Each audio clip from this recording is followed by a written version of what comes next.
I guess I'm pretty late on getting this one, but better late than never, right? And these guys are pretty damn good.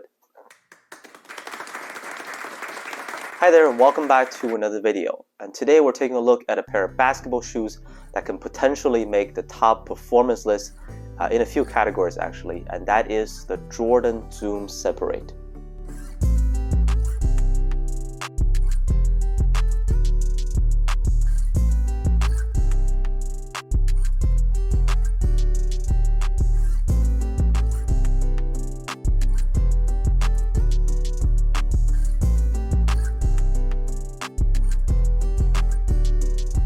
So this is sort of like the Luke Doncic shoe, not a signature model. In case you didn't know, Luka does have a signature shoe confirmed to release later this year with Jordan brand. We don't know how exactly they'll look like or what they'll be called yet, but I'm pretty excited for those, so we'll have to wait and see. I think Luka definitely deserves a signature shoe. Anyways, let's get it started with the Zoom Separate, because this is another shoe that I do recommend. At a price of 110 bucks, this is also pretty affordable too. So they will come in the regular black Jordan box, and on a first look, I would actually consider these right in between a low top and a mid top shoe. Not the lowest cut, but does feel low to the ground. To be honest, I am not a fan of all the 4 or 5 colorways that have come out so far, but that's just the look of it. Like I said, these guys do perform very well. The traction has like a pretty complicated pattern. Forefoot has a circle shape, which is the Zoom unit actually.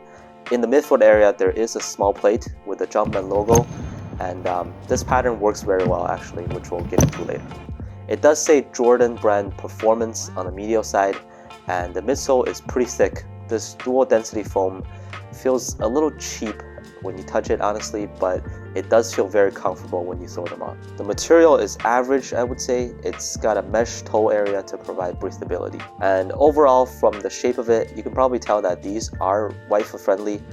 From my experience, it is not a snug fit going true to size, so the fit shouldn't really be a concern. I mean, if you have really wide feet, you can always consider going up a half size. So in terms of how they perform, I wouldn't say that they'll make you go like, wow, these are, super good, but it does check the box pretty much across the board.